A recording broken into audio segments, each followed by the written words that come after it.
pressure doesn't reveal character, how we perform under pressure. It reveals how regulated the nervous system really is. And in order to regulate that nervous system close to optimally, we really need a lot of rest periods. You can buy cheap devices now, watches, wristbands, rings, and so on, that can track this balance between the sympathetic nervous system and the parasympathetic nervous system 24/7. There's so much gold to dig in terms of figuring out what happens every minute of the day and how does it influence my nervous system. It was a revelation for me that this is a very healthy state to be in, this kind of mindless state. Mindlessness is a real game changer. And more studies now of how elite CEOs or people who are at the top of management carry chronic stress, and this affects not only their health, right, but also it affects their financial performance. How can we not let that fear sabotage our performance? We evaluate our performance dependent on the output, on the end result. Instead, what we really should do is evaluate the decision-making process. Very successful people like Elon Musk, right? It's not money that drives them. It's a very strong mission that guides them. It helps them succeed. People have for thousands of years wanting to know what's going on inside of us. And now we have that window to look into our unconsciousness.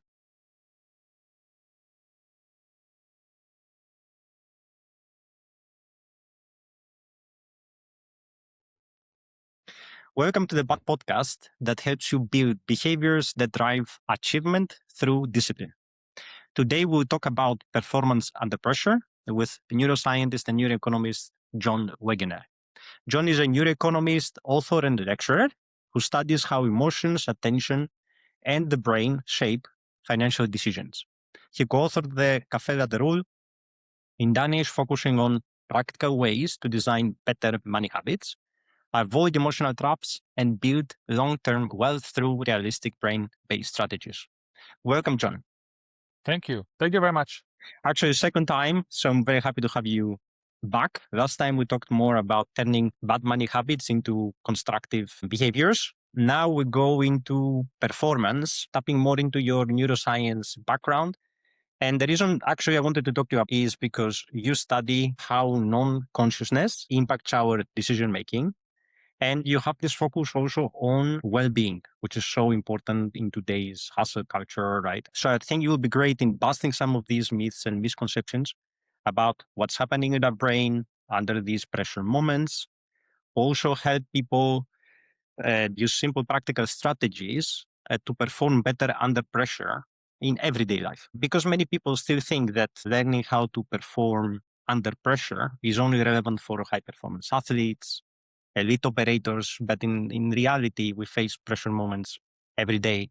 Even now, right, when we're talking a little bit of stress at work, at home, relationships, right? So learning what's really happening in our brain, where to direct our attention, how to harness our emotions, and train with a little bit of pressure to make sure that when pressure hits, we're ready to go rather than crash or crumble, right? So starting off, like, how important do you think is learning about performing under pressure, not only for better results, but also in general for your well-being? It's obviously very important. I mean, I think it's good to say as a start that the pressure doesn't reveal character. I mean, how we perform under pressure, it reveals how regulated the nervous system really is. So this is all about regulating the nervous system in optimal ways or close to optimal ways, right? That's of course maybe the paradox. Usually people who are very focused on achieving optimal performance are quite stressed people because they place a lot of pressure on themselves and expect of themselves that they should always perform optimally.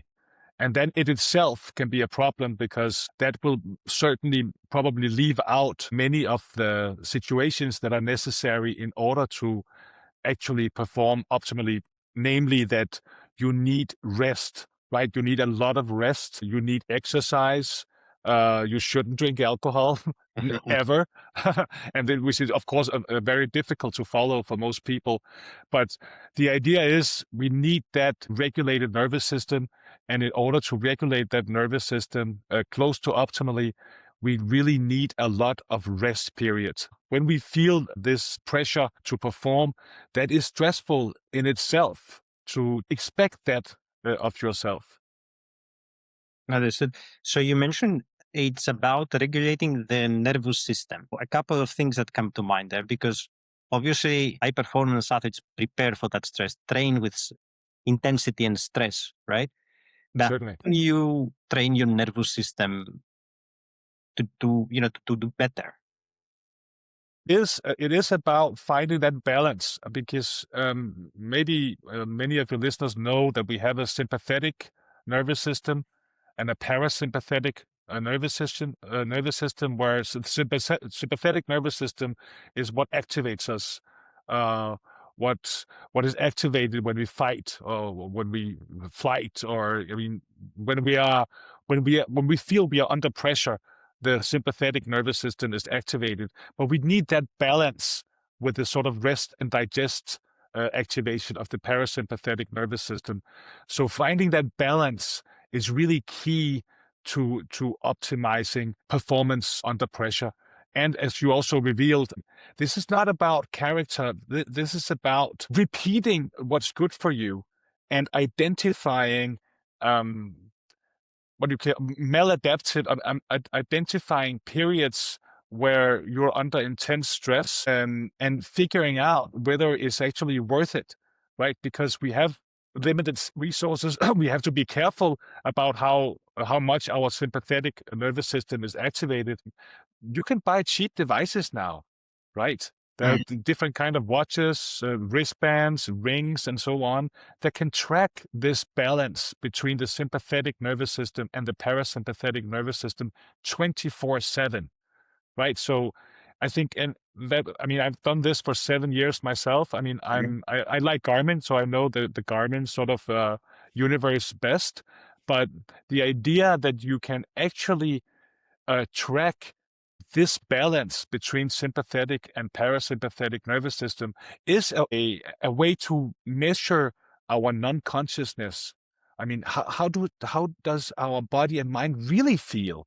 Because one thing is how we think it feels, but we have very limited access to our own non-consciousness, right? For me, it's an obvious way to go about it, to begin measuring it, right? Because it measures 24/7. This HRV measurement, the heart rate variability, right, which is a really good measurement of the balance between sympathetic and parasympathetic activation. That's a good way to go about it, because in that sense, you can identify periods where you are under intense stress and identify periods where you're under very little stress. And I think, I think that's a key uh, data point that is very useful for all of us, really. So a couple of things come to mind that I think we should go deeper, but just summarizing them. Recovery, mindlessness, and tech. Three very important aspects, right, that you mentioned right now, right? So technology now enables you to track practically everything. And we moved from these early generation devices that tracked steps into these very Yes. sophisticated devices that you mentioned right now, Garmin, Whoop, which now becomes integrated into high performance sports, like NFL is allowing athletes to use it, right? Lots of marketing as well, right? So there is a little bit of, I think, a debate there whether this is a medical device which will change the way you collect data, etc. Right? But I think you're highlighting the opportunity that now technology allows you to audit these pressure moments with your own data and actually do something about it, right? Right. Um, is this how a neuroscientist, right, actually like performs under pressure better, right? So you're using technology to be able to track your emotional moments or pressure moments and act better. I'd love to hear a little bit like how you do it in more detail. Sure. Yeah, we could go many ways about it, but let's start with this. I mean, I think most of us know that mindfulness, meditation, I mean, practices where you focus on very few things at a time, right? You focus on your breathing, or you focus on some kind of body awareness where you, for example, if we right now just feel our left big toe, that in itself is a form of mindfulness that has measurable effects on activating the parasympathetic nervous system. So, but what I also like is in a way the opposite. You mentioned it yourself, mindlessness, Mhm. where we do absolutely nothing, where we just let our thoughts completely drift, like, just stare out the window with sort of this sort of blank stare, right? This 1,000 mile stare where we don't really focus on anything. We just we just sort of daydream and just let. Yeah, I think it's in a way, it's the opposite thing of being mindful, right? Mhm. Because then you focus on one or a few things at a time, and mindlessness is just letting it completely drift. And what science has revealed is that we have similar effects of both of these, mindfulness and mindlessness. So that's a real sort of thing of mine, that to really uh, try to popularize the notion of mindlessness, right? Because sometimes it's something we push ourselves out of, right? If I don't know, if you had kids, I mean, I have a daughter, and usually something in the past is something when they just sit there and stare, we Mhm. sort of tell them, "No, you have to do something, right? Don't Yeah. just sit there, right?" So I think it was a revelation for me a few years back when I figured out that there's so much good science supporting the fact that this is a very healthy state to be in, this kind of mindless state. So I think using mindfulness and mindlessness whenever it feels right is certainly good, very good ways of very quickly get into sort of this parasympathetic activation where we are completely relaxed and don't think any stressful thoughts. Or I'm a large proponent of using both of these methods, however they fit, because some people have a hard time doing meditation or mindfulness. And then I think, yeah, mindlessness is a real game changer, because it's in a way so easy to do, and we do it automatically. Most of us every day, we just don't notice it. That's very interesting. Surprising a bit. I understand. Obviously, we do that. We do that when we are younger. Right? There wasn't that much technology back then, right? Distracting us. Now, Mm, I think people can do it by protecting their environment consciously. What we discussed also in the other episode, turning off notifications, right? Protecting your environment with to avoid distractions. Just to follow up from the previous aspect, you mentioned this heart rate variability, and this is one of the health metrics, right? Also tracking sleep, tracking recovery. Athletes do that all the time, right? To be able to perform better. So it's both the training with intensity, but also recovery being so important for performance. But mm. now in reality, we're not talking about somebody that is an athlete, right? That maybe performs for a couple of hours or trains for 8 hours and then they recover. What does that mean in, for us, right? When we work or we are back, could you maybe will give me an example? It would be a little bit easier for also our audience to understand the recovery in real terms. Maybe we only think about recovery as sleep. Yes, certainly. That's why those breaks we can have during the day are also very important. And of course, there is a correlation between how much pressure you feel during the day, again, comparable to athletes, which most of us who are not athletes don't have that kind of peak performance every day, the very high intensity. But of course, the more you have of that, the the more breaks you need, right? And again, back to recording it with some device, because it doesn't lie, the device, right? Which I love. It's completely objective. It doesn't care about anything other than measuring this heart rate variability, or something that at least has heart rate variability within the algorithm. So I think I think it's I think it's very important because we are all individuals and we are all different in some ways. So I think it's very important that to treat yourself as an individual and get one of these devices, use this data out. But they're so cheap, those devices, right? A few €100 or something, right? And so to really begin to track your own days and see, because I mean, at least Garmin has a time resolution of 3 minutes, which is pretty good. About 3 minutes, 24/7 of this kind of HRV related measurement. They call it all day stress, but other brands call it something else. But to really, detect what was I doing at that time during the day. You can synchronize it with your calendar. Who was I talking to on the phone, Mm. right? Who did I meet? What did I do? And really take it seriously, because most people will realize that there'll be some surprises there in terms of who you interact with, who makes you relaxed, truly, and who makes you stressed, right? Sometimes you'll realize that people we think we really like, they actually stress us, right? So I think that there's so much. I mean, there's so much gold to dig in terms of figuring out how does my day go, and what happens every minute of the day, and how does it influence my nervous system, because it has such great impact on our performance and well-being and health and everything important in life. I agree. You mentioned you have a preference for the Garmin ecosystem, but obviously now there are a ton of devices.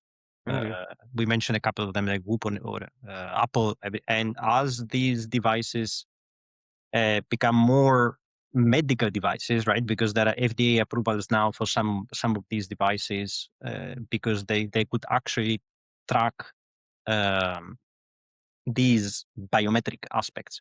Are you concerned about, you know, security, data ownership, sharing with third-party apps? Are we? I used to be interested in this, Mhm. but a few years back I just gave up. I realized, I mean, the battle is lost for privacy, at least according to me. So I'm not really Right. concerned about it anymore. I mean, you can't feel secure with any data you have, any data that somehow, goes through any kind of internet. So, and of course, all of these devices do that. So yeah, so I'm not that interested in it anymore. I've just given up. Hmm. Okay, It's yeah, I over. understand. Yeah. It's back to your research. I know that you study also the differences between men and women, how we make decisions. And there is also research that I found that indicates that men and women feel and respond to pressure differently. Okay, is that science actually true or just a myth? No, it is true. I mean, there are sexual differences in our brain and how the brain works. If you look at it, the brain functionally, how it actually works, as compared to just structurally how it looks, right? Because they look relatively the same, male and female brains. We have the same structures and so on. Obviously, we belong to the same species, but the way it works, there are very big differences in the way it works. I mean, the male brain has much more communication within the hemispheres, especially from the frontal lobes and back to parietal lobes. So we men are much more goal oriented and can much easier focus on just one single thing at a time. While women have less of that, but then they have much more communication between the two hemispheres. So in that way, a women's brain work in more complex ways, where regions of language and emotions and memory and so on, it's much more connected. That's one of the things that I think that make women very interesting, because they are very different, right? They constantly make associations between different events in the present and the past, and make connections and do it in ways that men just don't do, and that we men have a really hard time on ever understanding, because in that way it is different, and of course that would also be revealed in performance under pressure, or how the brain deals with pressure. I mean, women are more prone to anxiety and depression, right? While men are more prone to, attention deficit disorders and related, and autism and so on. So there are marked differences in terms of how we deal with pressure. Men are also more prone to, drug addiction, and so there are certainly different ways we go about dealing with pressure. And women are lucky, I mean, in that sense, that they're also more prone to crying, which is a Right. very effective way of reducing stress. I Mm. mean, you can look into it because there are actually physically stress hormones in tears. So you're literally ridding your body of stress when you cry, right? And there's Yes. also the advantage of the muscle activation. If you really cry, you have sort of convulsions in your stomach.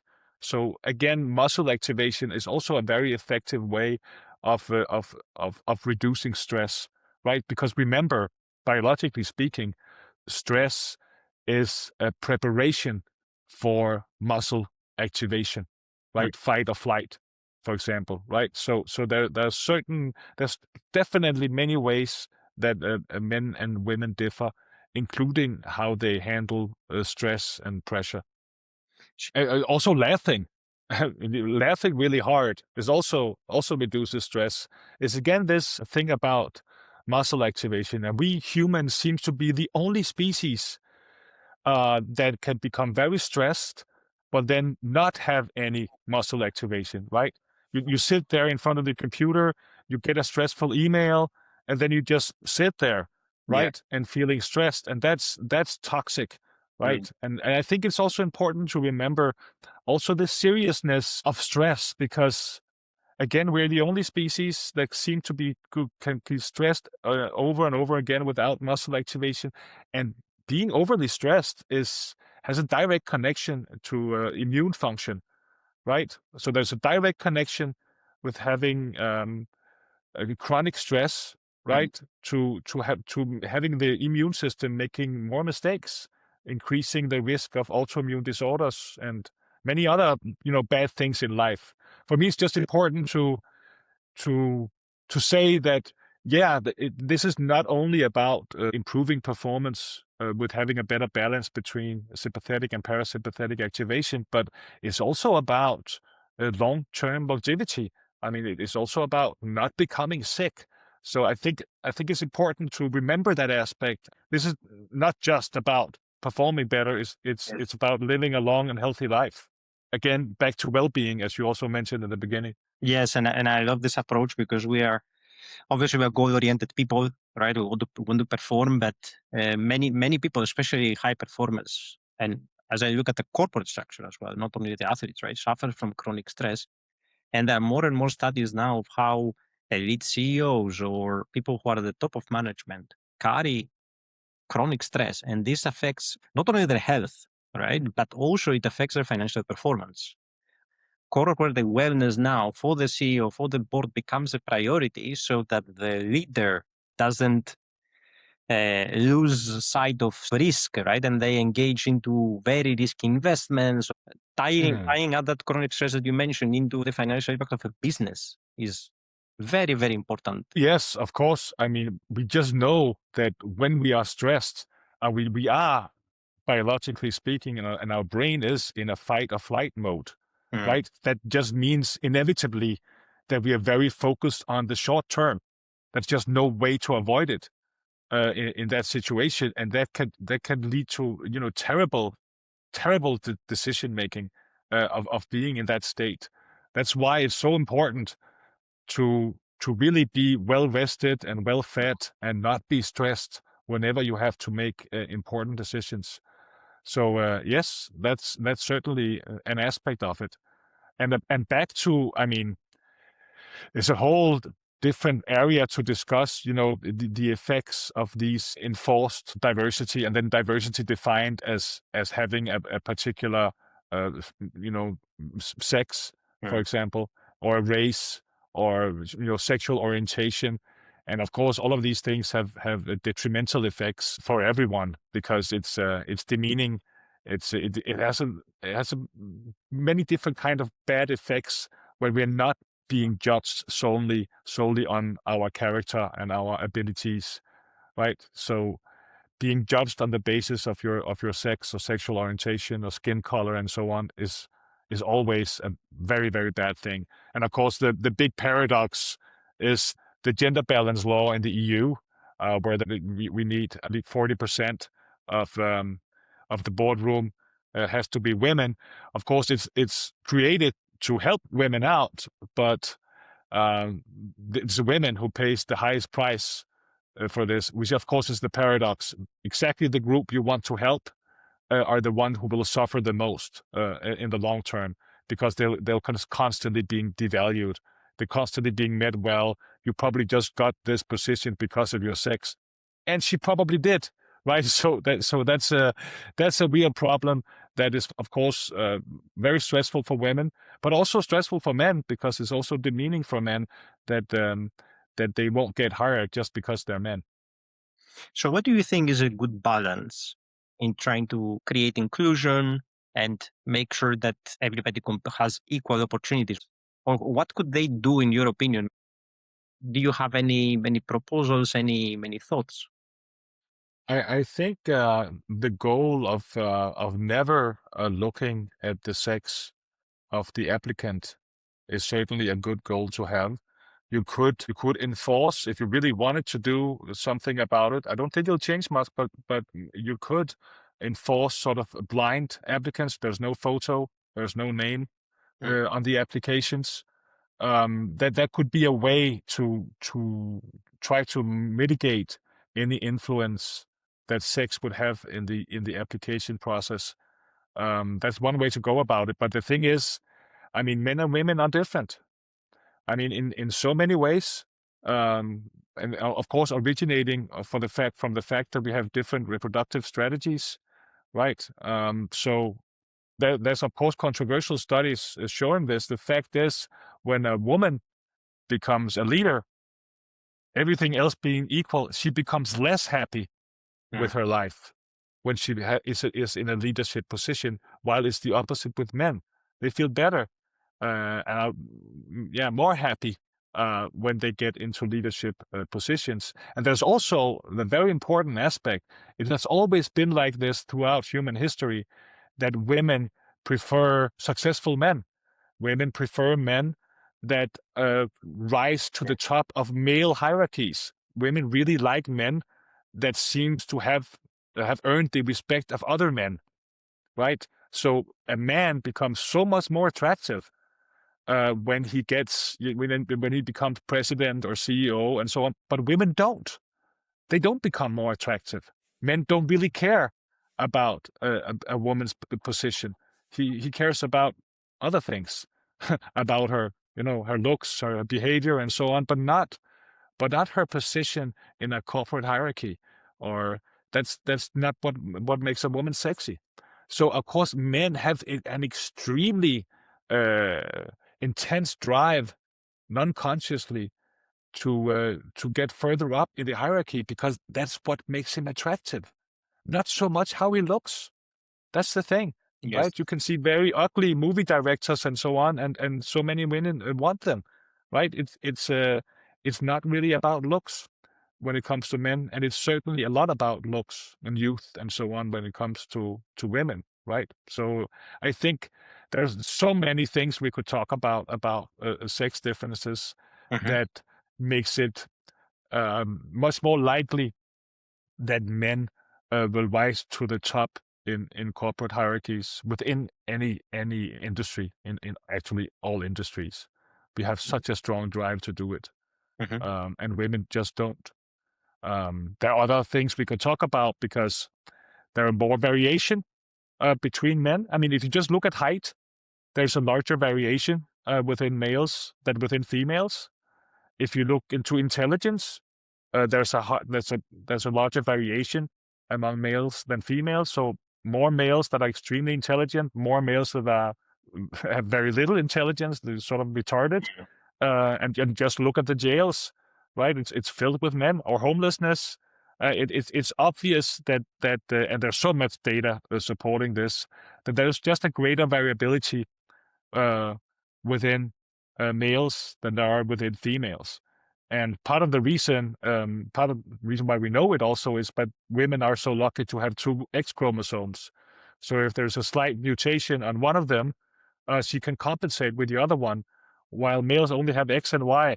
So if there's any mutation on any one of them, it just kicks in, and that produces, just biologically speaking or genetically speaking, it just produces more variation within males. So when you look at those that enter the boardroom and so on, you're in the very high tail of the normal distribution, right? And in that tail of the normal distribution, there'll just be 90% males. So I think it has been a real challenge that the term diversity, I mean, it used to mean something different, right? Diversity used to mean a difference in background, difference in abilities. Uh, it used to not have anything to do with sex or race or anything like that, right? So I think that would be great if we could get back to that, because of course I can see the value of having some diversity defined in the old way of defining diversity in a boardroom, and I think it happens completely automatically. I think a profit is a good motivator, and I mean, you need to be profitable as a company in order to survive. So they had every incentive to get the exact right persons on their board. I think it's interesting to look at inclusion and diversity. We want to make sure that we give to people equal opportunities to succeed, right? Of course, it's everyone's interest that we have equal opportunities, that we never look at sex, right? Yeah. We want the person that is best qualified, and sex has nothing to do with it in the corporate world. Of Mm, course, it does in sports, but of course. that's different, right? But if you're sitting in an office, your muscle mass and bone density doesn't really matter. Great. Circling back, you mentioned that stress, etc., activates a fight or flight, right? Which are these very, very important hardwired in our evolution, right, to survive. However, there is a time where pressure paralyzes us, right? Can you explain to me what's happening in our brain at this time? Yes, that's of course not a very nice situation to be in, right? It happens when for example, we receive some kind of email and we don't know how to respond. It seems like, and we wait a few days in doing it. That's kind of sort of maybe a sort of relatively common sort of freeze situation where we can't really see the optimal way out. So we do nothing, right? That's sort of this very toxic freeze situation, because the fight or flight response is activated Mm. in a freeze situation, but we just don't do anything, right? And of course, that's detrimental for the brain. That means, for example, prolonged amygdala activation, right? Which it leads in the end to prolonged cortisol elevation in the blood, and that's of course we are really on our way to some kind of chronic stress, right, which is so toxic in every single way, and it impacts sleep, and all, I mean, it impacts so many things, what we want to eat, and I mean it's just so bad in every single way, this freeze response. So that's uh, that's very important to get out of that Mm. freeze response, right? I think luckily today, when you receive this kind of difficult email and you have a hard time answering it in a good way, now use your favorite Gen AI Yes, exactly. to help you out, right? It's I mean, I use it a lot, Mm. and I think it's so good.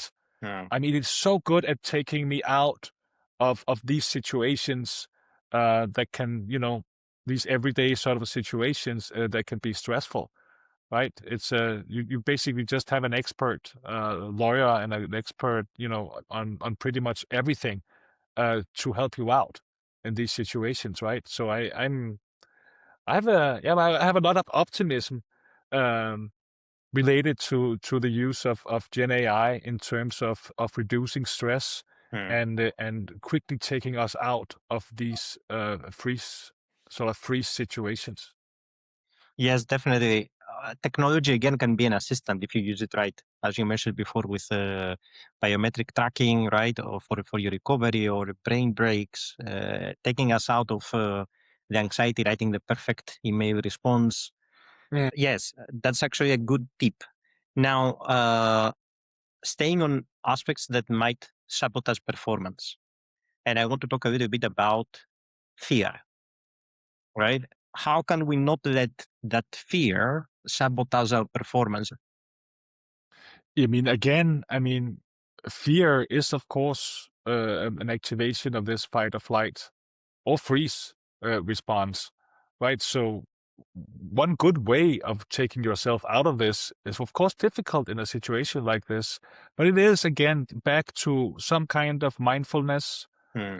mindlessness, exercise, laughing, crying, all of these things that can take you away from the fear. It can even be playing a computer game, or a game on your phone. Anything that can sort of take you out of experiencing fear, right? So distractions, any kind of distraction. I mean, it's good in that way to get out of that situation, and hopefully having some kind of muscle activation at the same time. So we know it works, right? So and we know how the brain responds to fear. Obviously, is very well studied, but also how to mitigate and how to reduce this fear response very quickly. And it is you have to take some kind of action, Mhm. right? Do something, basically. And don't make the decision right now, an important decision, obviously, right? That's the worst time to do it. Uh, Talking about fear, I'm not sure if you saw the free solo news. Free solo is when you climb these rocks without any rope, without any protection. It's, Alex Honnold now is on the news because he went up the Taipei skyscraper, right, without any ropes, which is extremely dangerous. But he has a precedent of doing that. And there's something very interesting in the way that he talks about fear, that by doing so much preparation that it feels almost automatic, right? So over preparing every single step of the way that he climbs, and over preparation to the extreme can basically take the fear out of his mind, and being able to perform that choreography very precisely. Yeah. And it strikes me because obviously you think that person doesn't fear death, or but it's not that they don't fear death. It's just that they obviously want to challenge themselves, and over preparing, they train their brain not to react in a way that would put them in a dangerous situation.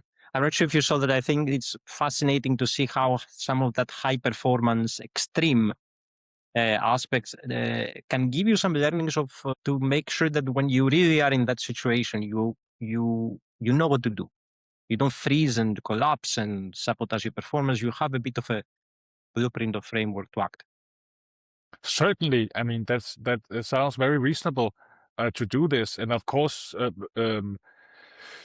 building good habits, right? The brain responds very much to to repetition, right?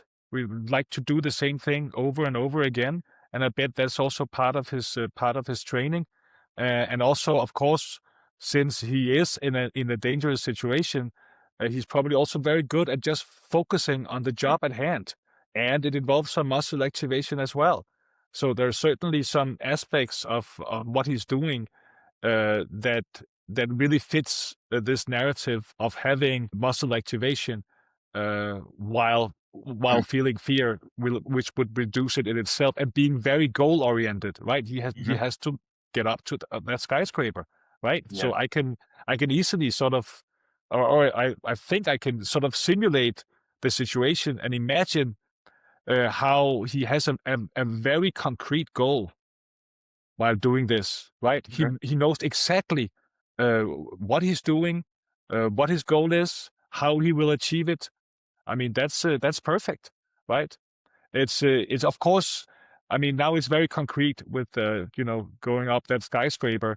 It's often more complex in everyday life. Mhm. right? With work and so on, and a lot of other factors that influence you, other people and so on. You don't have complete control. In this sense, he has sort of complete control in this Exactly. situation. So, but in that way, it's kind of artificial in the sense. I mean, artificial compared to everyday sort of complex life. I think it's important because it's definitely parameterized. In our life, things are way more uncontrolled. But I still find it interesting, like training your brain and your body for these pressure moments. And there was a recent study by Adidas and Euro 11. They tracked high performance athletes and their ability to focus. We're Mm. talking about sports now, like a goalkeeper when he's the penalties. Again, I like this because it's concrete, right? And they found that training with intensity and a little bit of distraction and having a calm brain when they under stress. Also, what you mentioned, a little bit of physical activity to remove that stress, gets you in the optimal zone. But basically, it's calm brain, not super excited, not super anxious, and also the fact that you are processing information, you are alert. And this seems to be like the in the zone area where your brain can perform under pressure well. And we can do that as well, right? To be able to perform a little bit under pressure. But do you also agree? Is that like a good definition of what the optimum state of brain could be for high performance under stress? Yes, certainly. Certainly. I mean, you mentioned that it's a calm brain at the same time as being very, very focused. And I mean, I think that's probably the optimal way to go about it, right? Mhm. You shouldn't be bored, right? And you shouldn't be too stressed. It's kind of that sweet spot in between where you perform optimally, right? Exactly as you mentioned, I think the right word would be alert, Mhm. right? It's a pretty good word because it's kind of in between bored and super stressed in a way, right? So I think I believe in this and also this neuro synchrony, right? Which can happen in these situations, right? Where different brain areas are activated at the same time, all supporting the goal at hand, right? Which also has a great feeling. I mean, I think every one of us has probably felt that at some point, where we're sort of in that zone, right? And we sort of forget about time and so on. You're sort of in. I mean, at least maybe some hours at a time. I've tried it, right, and it just feels wonderful Mhm. to be in that sort of perfect zone where you're completely focused and sort of and leaving out. I mean, completely forgetting all distraction and all worries and so on, right? And I think that's yeah, I agree with those studies. You mentioned neural synchrony, right? So I also had another study that was actually arguing that high performers, due to this intense, due to this training, etc., have more efficient neural pathways, right, and greater neural synchrony, right? But the question is that like built over time, your opinion, through this preparation? Or is it something that, again, we might have a genetic advantage? Or is it both? I mean, there's always a genetic component in everything, Mm, right? I mean, but still, I think this is built mainly through training, mm, right? Having good habits, repeating it over and over and over again, right? I mean, so that you feel in control in this situation, right? You feel complete control. You've done it many, many times. So I think that's an important aspect of it. And just remember that, of course, the brain is very plastic. There's very high plasticity in the brain, right? We wouldn't be able to learn anything at all mm. if we didn't have plasticity, right? And that is what learning is, right? It's changing the brain, and that's plasticity. And of course, the brain responds very well to repetition, repetition, repetition, repetition. And that's why back to measuring yourself with Garmin or Whoop or Aura Ring or whatever. There's so many devices out there now. It can be so impactful because this can lead to changes in habit when you analyze your own data. Because when during the day was I completely relaxed? What was I doing? Right? Well, I mean, what happened? Who was I talking to? I experience it when I play the piano. And for me it's completely it was a paradox when I figured it out, because when I play the piano I play via notes, right, from the sheet music, and I feel that I really want to do it correctly when I play. So I in a way subjectively I somehow feel stress. Yes. But I realized this was the time of my day when I was most relaxed, right? And I know it sounds weird because it doesn't necessarily have to be the same thing with everyone else. But for me, it was such an eye opener that I can subjectively feel stressed, but my body is just the complete opposite. Yes. Right. And probably most of us can also feel it if we take a few drinks Friday night, drink some alcohol, and we sort of can feel relaxed while we do it. But if you measure it, bam, it's extremely stressful, right? The body is extremely stressed trying to get rid of this toxic substance, right? So, I mean, for me, it's a good starting point in terms of building new habits, to look at that data. Who am I talking to? Which friends or family members? I mean, what am I working on? Right? That's fascinating, right? Because achieving that balance between sympathetic and parasympathetic activation, that's it feels like sort of a hack, right? It feels like you can really get into how this non-consciousness and how our body and mind really works. I mean, an insight you could never imagine having before. I think people have for thousands of years wanting to know what's going on inside of us, and now we have that window to look into our non-consciousness, and I think it's a great start, um, with building some new habits, building it upon real insights into your own non-consciousness. And to be honest, I mean, that's why I'm not so interested in performing brain scans and so on anymore, right? Because if anyone has been in an MR scanner, for example, it's very noisy, it's very artificial. You have head restraints on and all of these things, and you can only measure for minutes or maybe half an hour at a time. I mean, if you compare that to just this Whoop or Garmin or whatever, I mean the data, the usefulness of the data is just so much better, right? Instead of like millions of euros and for a scanner, you can just 100 or 200 or 300 maybe euros. You can get much better insight into how our organism really works.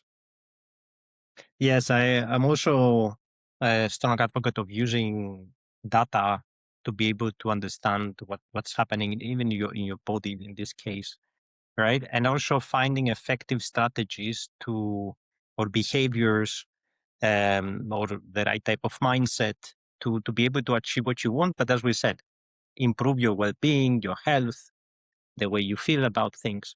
So summarizing also for the audience, a very important aspect is to audit your pressure moments, what stresses you at work or every day, right? Then to be able, as you mentioned, to do that recovery, that brain recovery, whether we talk about mindlessness or we talk about mindfulness, to be able to subtract some of these, also some of these noises in some cases, or to be able to give your brain the time to actually decompress, right?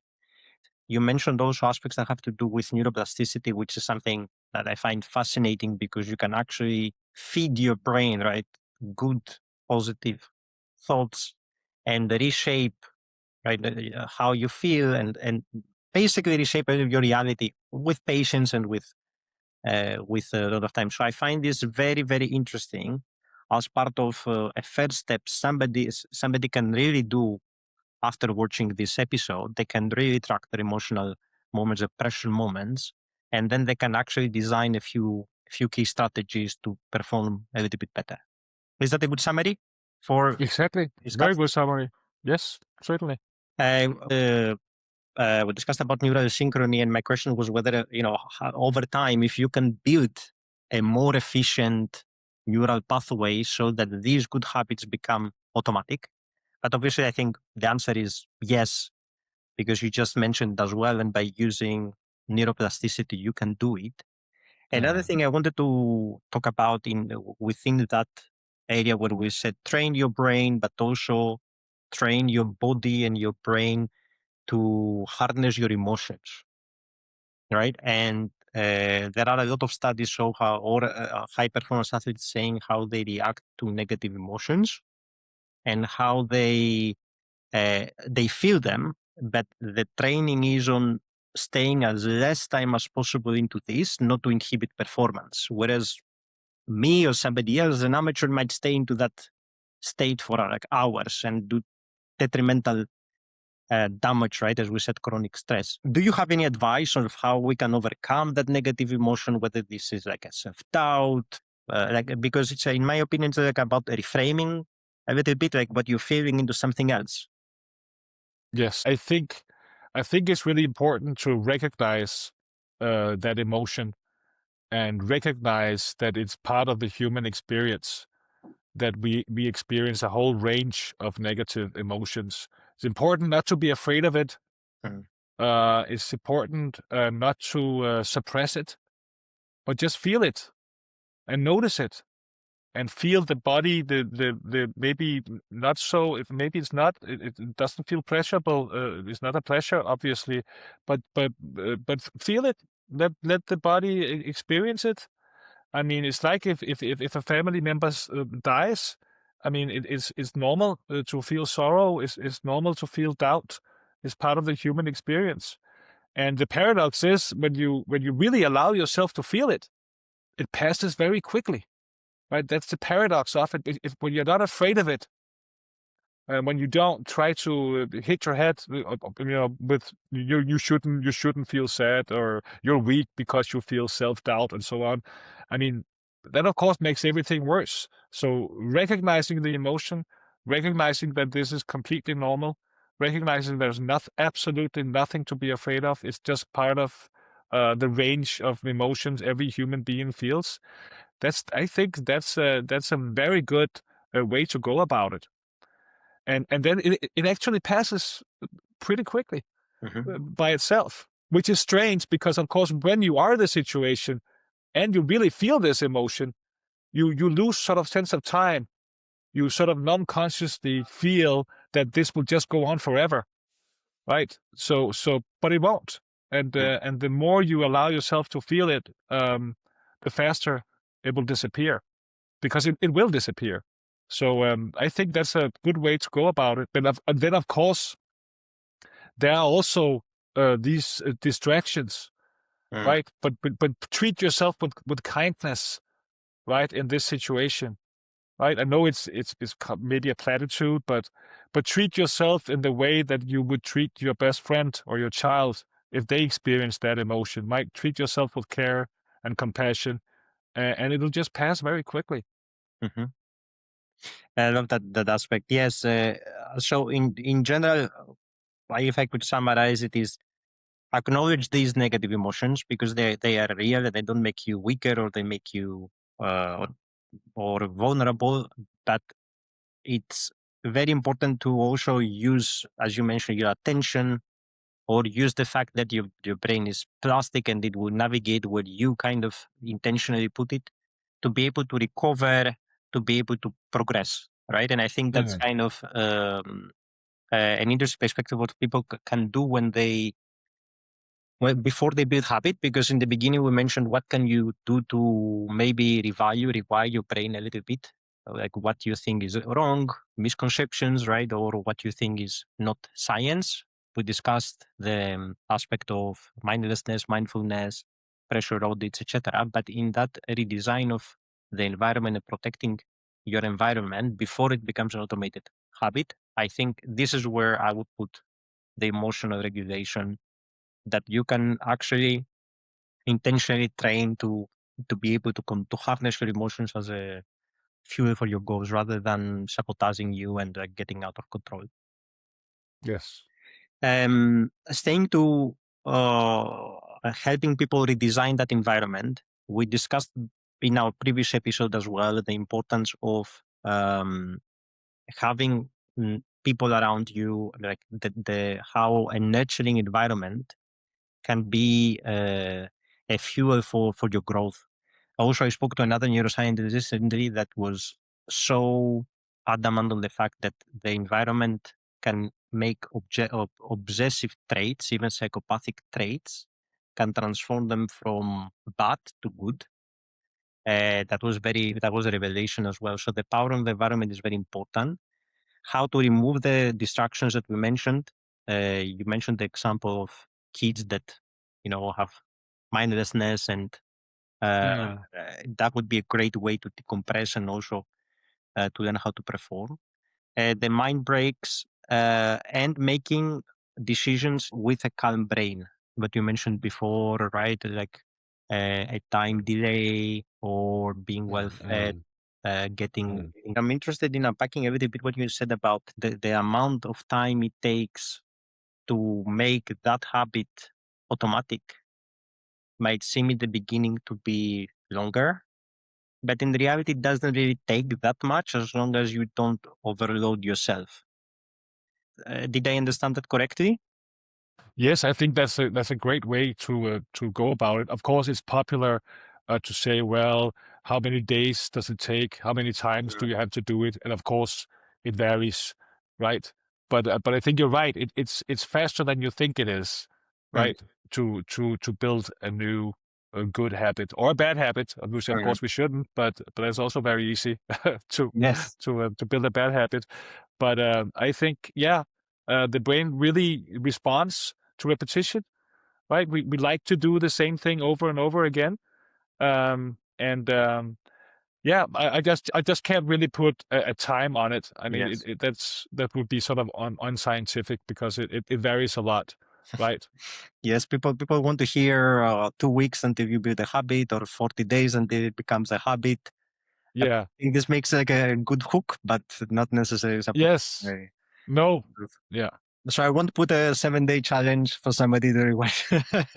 Exactly. Exactly. But I mean, anything is good. I mean, if you Yes. could do it for 7 days, that's of course much better than nothing. And you probably, I mean, you are probably on your way to getting it sort of automatic, right? Yes. So that the brain just loves this predictability, right? Um, to do the same thing over and over again, And like also, brushing your teeth. Yeah. sorry, I interrupted you. No problem. No, I just mentioned like brushing your teeth and Yeah. so on, right? We have a lot of habits that are sort of automatic, and of course, the goal is to build more of those good habits. Exactly, and I found that also with regards to progressing to keeping one habit at a time. Like I spoke to Sabina Fang, a neuroscientist, in the first episode, and she mentioned the principle of subtracting, adding less. So like removing all the distractions, going into what really matters, and doing that as a way to not overload your brain, like your frontal lobe, and then being able to execute that change faster and see the results, much faster actually in reality. But then once this is automatic, you don't even have to think about it. It's like an automated Mm. behavior. It doesn't really occupy any mental space. And it becomes an automated behavior that doesn't really occupy any mental space anymore. You become that person. And that's one of my last questions, like your identity. And I loved in the beginning you mentioned that under what you do under pressure, not necessarily your character or your identity. What do you think is that role of identity? Like maybe you could expand a little bit more on that. It's a human tendency to have what you could call outcome bias, right? We evaluate our performance dependent on the output, on the end result, instead of and I know this is almost impossible to do, but what we really should do is evaluate the decision-making process Mm, and not the outcome. For example, when we just deal with the investments, mm, right? We can't predict the outcome. We just don't know the future, right? But we tend to evaluate how good we are, and then we come back to identity, right? We tend to evaluate how good of a person am I, dependent on the outcome, right? mm. And that's of course dangerous, to have your sort of sense of identity of who I am uh, dependent on something we really have no control over, namely the outcome, right? So I think that's of course it's of course dangerous to associate or build your identity on your on the output of your decision making process or the output of your work, right? I mean, I know good should have um, those that start new companies all the time. I mean, those that are really good at it are those that continue going even though they fail, Yes. right? So of course, if you have your identity completely yeah, related to how well your startup is going, right? And then you fail, then you probably are too afraid to ever do it again. So I think that's a real art and difficult to do, to evaluate yourself on the decision-making process, Mm, what you did along the way, and not the outcome, right? Or at least less on the outcome, or at least not having it totally dependent on the outcome. That would be a sure way to uh, to feeling worse, right? And to becoming afraid, right? Because yeah, so that's true. That ideally it should be more stable than that, right? yes. And not Yes. only and then also associated with having good friends and Mm. family members and all of these things that can provide some kind of basis for your identity that is not related to the outcome of your work. Yes. I love that you clarified that in the previous episode we were discussing not tying up your identity to your net worth or your financial success, etc. That's very dangerous. But now making it practical also on performance is extremely important. And the last aspect that I wanted to cover is that very successful people have to deal with success, like Elon Musk, right? It's not money that drives them; it's a very strong mission that guides them. Mm. It helps them succeed. What do you think is a good way to deal with success? I think um, those that achieve success, like Elon Musk, they're driven by something else, right? They are. I mean, what we know a little bit about Elon Musk's brain, right? Mm, Because we know he has sort of Asperger, right? And I mean, and some researchers, for example, Simon Baron Cohen and Cambridge, would maybe say that he has an extreme male brain, mm, right? I mentioned earlier that we have men have a more tendency to autism spectrum, which means that he's extremely goal oriented, right? So you're more likely to achieve success if you're very goal oriented.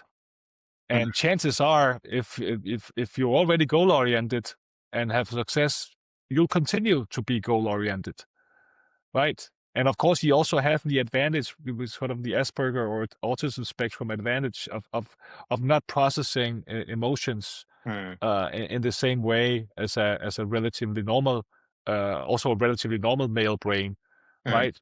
Yeah, you could also say maybe it also provides him some disadvantages. We maybe don't see, or we also see that some erratic behavior and so on. He also has that on Twitter or on X, right? He says things that he regrets afterwards and so on. He doesn't have a completely intact emotional system, but at least I think those that achieve success are very likely to be very goal oriented, mhm, and not exactly like you say, not only money.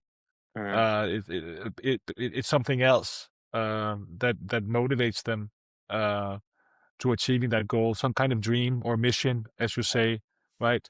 And I think, yeah, I think they're more likely to continue going on adventures, right? Either and set new goals, because that's just what they do And automatically. it's also it's a healthy way of moving forward, right? So continue to dream, continue to have a mission, set up new goals, having or giving back to the society, whatever it might be for everybody, right? Exactly. Okay. Understood. As we reach our allotted time, are there any areas of performance under pressure in your research or your interest that we weren't able to cover today and you'd like to maybe just mention them briefly?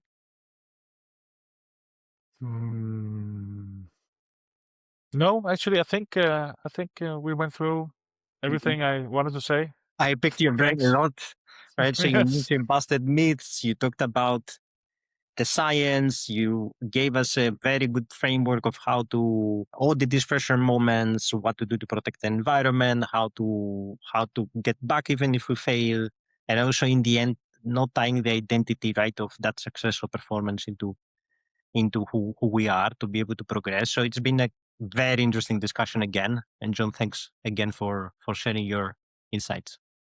It was a pleasure. Thanks again. And for everybody watching or listening, thanks a lot and see you in the next episode.